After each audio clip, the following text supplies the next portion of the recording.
ಎಲ್ಲ ನನ್ನ ವಿಶ್ವದರ್ಶಕ ಬಂಧು ಮಿತ್ರರಿಗೆ ಸ್ವಾಗತ. ನಮ್ಮನೇಲಿದ್ದಂತಹ ಹಳೆ ಬಟ್ಟೆ ಹೊಲಿಯೋ ಮಿಷಿನ್ನ ಮಾರಿ ಹೊಸ ತಗೊತಾ ಇದ್ದೀವಿ. ಅದಕ್ಕೂ ಮುಂಚೆ ಹಳೆ ಮಿಷಿನ್ನ ಡಿಸ್ಮೆಂಟಲ್ ಮಾಡಿದ್ರೆ ಹೇಗಿರುತ್ತೆ ನೋಡಿ.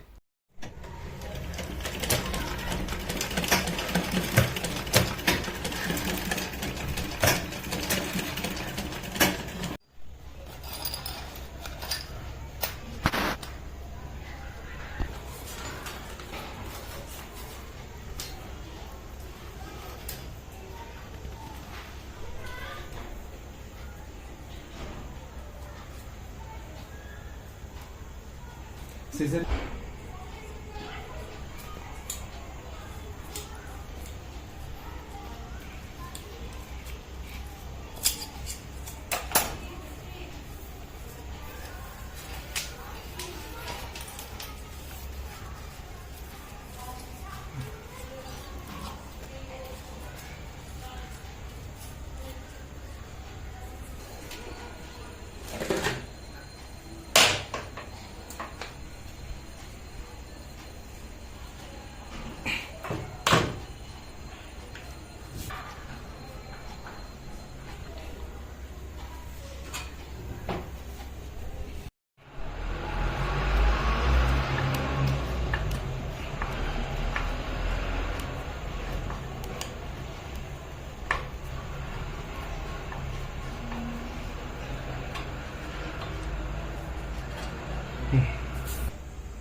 ನಿಮ್ಮನೇಲೂ ಈ ಥರ ಮೆಷಿನ್ ಇದ್ದರೆ ಕಮೆಂಟ್ ಬಾಕ್ಸ್ನಲ್ಲಿ ಕಮೆಂಟ್ ಮಾಡಿ.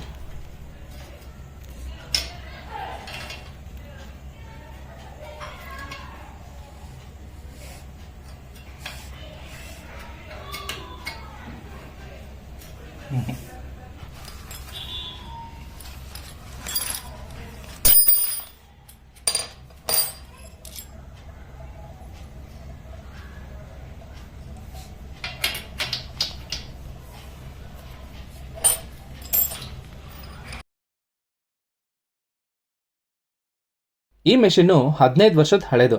ಅದಕ್ಕೆ ಈ ಪಾಟಿ ತುಕ್ಕಿಡ್ದಿದೆ. ನಟ್ಟು ಬೋಲ್ಟ್ ಎಲ್ಲ ಫುಲ್ ಟೈಟ್ ಆಗೋಗಿದೆ. ತೆಗಿಯೋಕ್ಕೆ ತುಂಬ ಕಷ್ಟ ಆಗಿತ್ತು.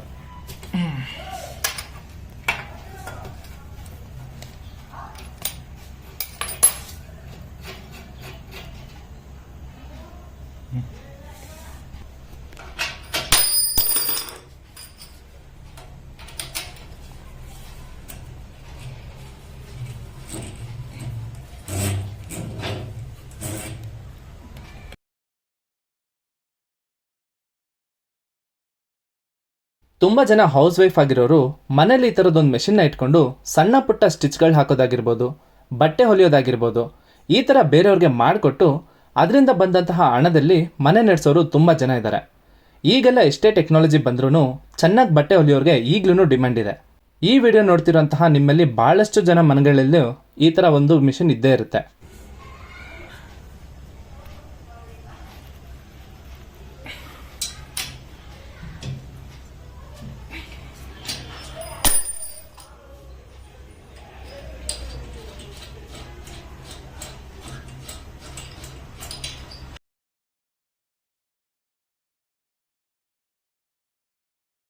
ಇದ್ರದ್ದು ನೆಟ್ ತೆಗೆಯೋಣ ಅಂತ ನನ್ನ ಗಾಡಿದು ಟೂಲ್ಸ್ನ ಯೂಸ್ ಮಾಡಿದ್ರೆ ಇದು ತುಂಬ ಹಳೇದಾಗಿರೋದ್ರಿಂದ ಒಂದು ಮೆಷಿನ್ಗೆ ಕಚ್ಕೊಳ್ಳುತ್ತೆ, ಇಲ್ಲ ಟೂಲ್ಸ್ಗೆ ಕಚ್ಕೊಳ್ಳುತ್ತೆ. ಇದನ್ನು ಕೈಯಲ್ಲಿ ತೆಗೆಯೋದು ತುಂಬ ಕಷ್ಟ. ನೀವೇನಾದರೂ ಈ ಥರದ ಸಿಚುವೇಶನಲ್ಲಿ ಆಯಿಲ್ನ ಹಾಕೊಂಡು ಟ್ರೈ ಮಾಡೋಣ ಅಂತ ಅಂದ್ಕೊಂಡ್ರೆ ಮುಗೀತು, ಕೈ ಸ್ಲಿಪ್ ಆಗುತ್ತಷ್ಟೇ, ನೆಟ್ ಮಾತ್ರ ಬರಲ್ಲ. ಆಮೇಲೆ ಸತತ ಪ್ರಯತ್ನ ಮಾಡಿದ್ಮೇಲೆ ನನಗಿರೋಂಥ ಶಕ್ತಿನ ಯೂಸ್ ಮಾಡಿ ಆ ನೆಟ್ನ ಹೊರಗೆ ತೆಗೆದೆ. ನೀವೇನಾದರೂ ಚಿಕ್ಕವರಿದ್ದಾಗ ಇದನ್ನು ನೋಡಿದರೆ, ಇದರಲ್ಲಿ ಆಟ ಆಡಿದರೆ ಈ ವಿಡಿಯೋಗೊಂದು ಲೈಕ್ ಕೊಟ್ಬಿಡಿ.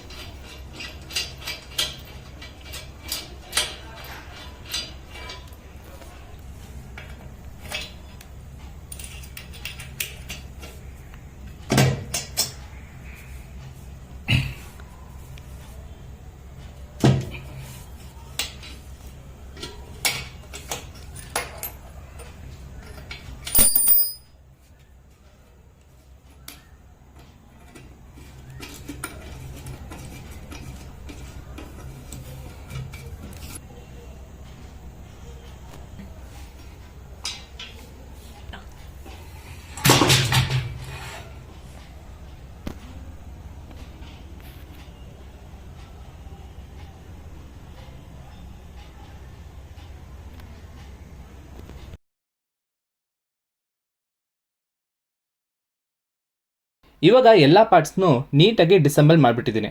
ನಾನು ಡಿಸೆಂಬಲ್ ಮಾಡಿದ ಮೈನ್ ರೀಸನ್ ಏನಂದರೆ, ಇವಾಗ ನಾವೇ ಈ ಮೆಷಿನ್ನ ತೊಗೊಂಡೋಗಿ ಕೊಟ್ಟು ಹೊಸ ತರಬೇಕಿತ್ತು.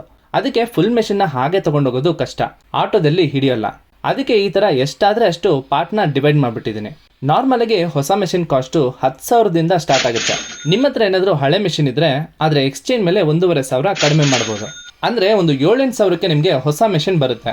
ಈ ಥರ ಮಾಡೋದಕ್ಕೆ ತುಂಬ ಅಂಗಡಿಗಳಿದೆ, ಆದರೆ ನಾನು ಯಲಹಂಕ ಓಲ್ಡ್ ಟೌನ್ನಲ್ಲಿರುವಂತಹ ಈ ಅಂಗಡಿಗೆ ಬಂದೆ. ಇಲ್ಲಿರೋರ ಹತ್ರ ಮಾತಾಡಿದ ಮೇಲೆ ನನಗೆ ಈ ಮೆಷಿನ್ ತುಂಬ ಇಷ್ಟ ಆಯಿತು. ಇಲ್ಲಿ ಬೇರೆ ಬೇರೆ ಕಂಪ್ನಿ ಹೆಸರು ಹೇಳ್ತಾರೆ, ಆದರೆ ಅವೆಲ್ಲನೂ ಮ್ಯಾನುಫ್ಯಾಕ್ಚರ್ ಮಾಡೋದು ಒಂದೇ ಕಂಪ್ನಿ.